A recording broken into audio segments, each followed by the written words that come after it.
Sir आज भगवान का दिवस है और आज के दिन वर्षावास शुरू होता है और आज के दिन ही भगवान गौतम बुद्ध ने 5 शिष्यों के साथ दीक्षा दी थी और अपने धर्म का जो प्रचार है वो शुरू किया गया था।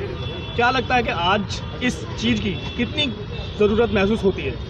सबसे पहले तो मैं समस्त दुनिया के लोगों को और भारत के लोगों को भी धम्मचक्र प्रवर्तन दिवस की शुभकामनाएं देता हूं। आज ही से वर्षावास भी शुरू हो रहा है, उसकी भी शुभकामनाएं देता हूं।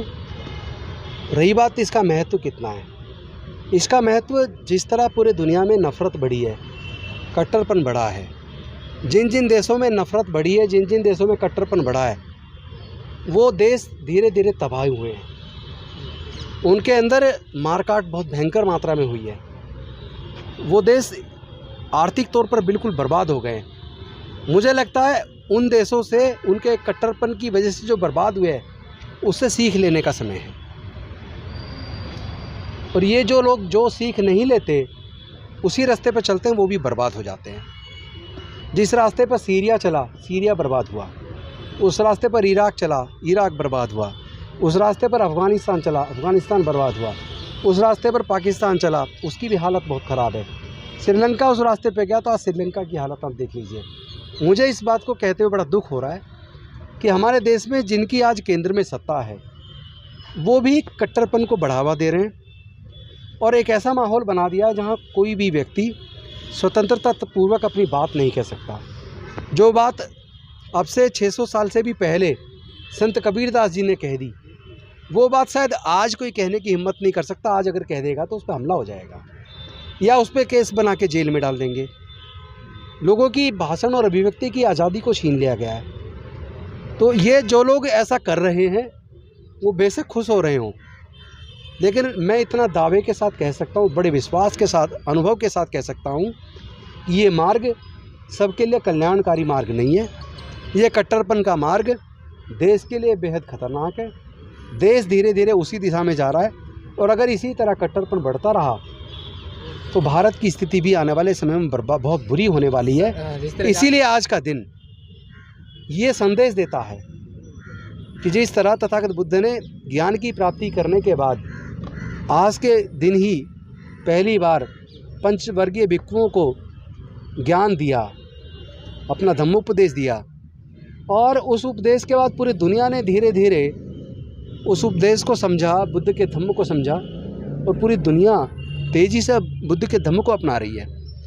मैं बड़े भरोसे के साथ, विश्वास के साथ कह सकता हूँ, जितना ज़्यादा नफ़रत बढ़ेगी, जितना ज़्यादा कट्टरपन बढ़ेगा, उतनी बदहाली बढ़ेगी और एक समय आएगा जब पूरी दुनिया कहेगी कि अब हमें शांति की तलाश है। क्योंकि जहाँ शांति होती है वहाँ प्रगति होती है सर, और शांति की तलाश अल्टीमेटली बुद्ध के धम्म में जाकर पूरी होती है।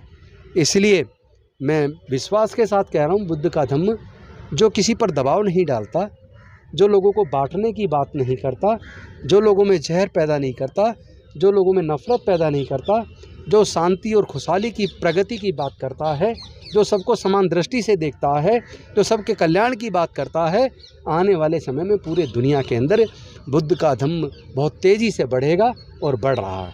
सर, जिस तरीके से बौद्ध धर्म भारत से शुरू हुआ और भारत में ही इस समय अस्तित्व में बहुत कम देखने को मिल रहा है, क्या पीछे का राज हो सकता है? राज एक ही है कि भारत में आर्यंस के आने के बाद जिस तरह वर्ण और जाति पर आधारित व्यवस्था बनाई गई और उस व्यवस्था में किसी को जन्म से नीच, किसी को जन्म से ऊंच बना दिया, उस व्यवस्था की वजह से भारत खंडित हो गया।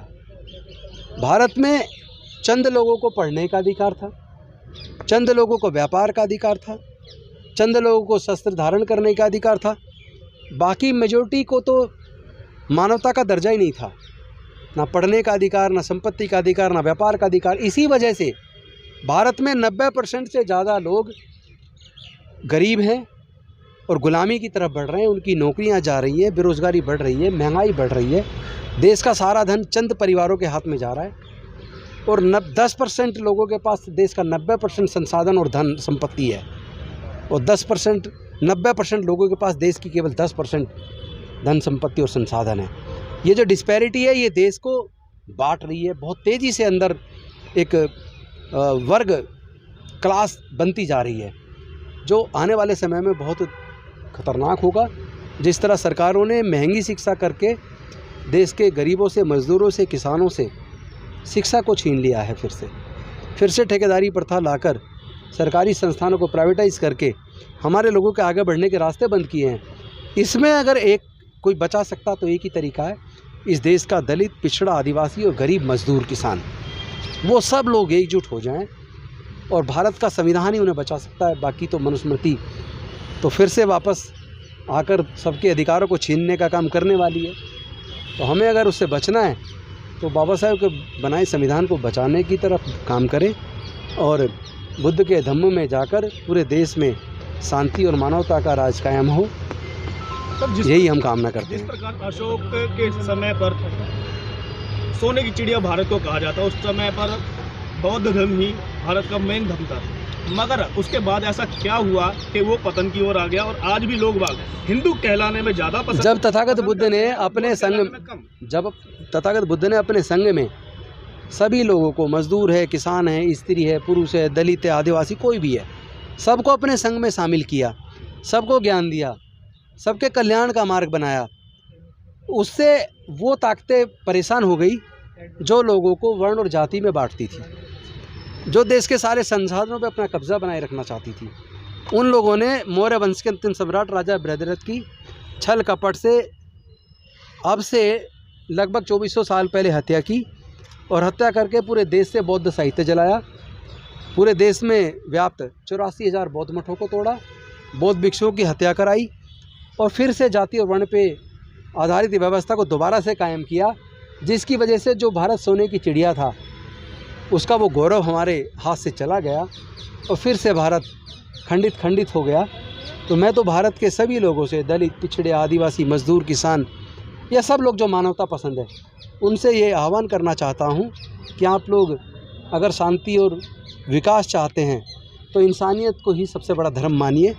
सब लोग एकजुट होकर बांटने वाली शक्तियों को कमज़ोर कीजिए और जोड़ने वाली शक्तियों को मजबूत कीजिए। आपने श्रीलंका की बात की कि वहाँ माना जा रहा है कि बौद्ध धर्म था, वहाँ फिर भी हालात स्थिर हो गए, लेकिन भारत में तो नहीं, बौद्ध धर्म था, आप समझो बात को। बुद्ध का धम्म जो तथागत बुद्ध का दिया है उस पर चलेंगे तो सबका कल्याण है। उस मार्ग को छोड़ के जब कोई साधनों में लिप्त हो जाएगा और संसाधनों को केंद्रित करेगा, लोगों के कल्याण की भावना उसके मन से चली जाएगी और वो ताकत अपने हाथ में लेके हिंसा का रास्ता अपनाएगा, तो फिर उसका बर्बाद होना निश्चित है। तो चाहे वो बौद्ध हो चाहे कोई और हो, जो भी बुद्ध के मार्ग को से भटक जाएगा, जो भी गलत रास्ते पे चला जाएगा, उसका तो नुकसान निश्चित है। भारत तो जा ही रहा है, अब भारत के हालात हो सकते हैं श्रीलंका जैसे। देखिए, पूरा देश कह रहा है ये बात तो कि धीरे धीरे हम उस तरफ बढ़ रहे हैं। सर, जिस तरीके से अभी अशोक सम्राट का जो अपना राष्ट्रीय चिन्ह भी है, उसको जिस तरीके से इस समय संसद में स्थापित किया गया, किस दृष्टि से देखते हैं आप? मुझे लगता है कि सरकार को जो राष्ट्रीय चिन्ह है, जो हमारे अभिलेखों के अंदर छिपा है, जो सारनाथ में है, जो वैशाली में है, सांची में, हर जगह मिलेगा आपको, जो हमारे नोट के अंदर छपा हुआ है, जो हमारे नेशनल आर्काइव्स के अंदर है, उसी को बनाना चाहिए था ताकि ये विवाद ना बने।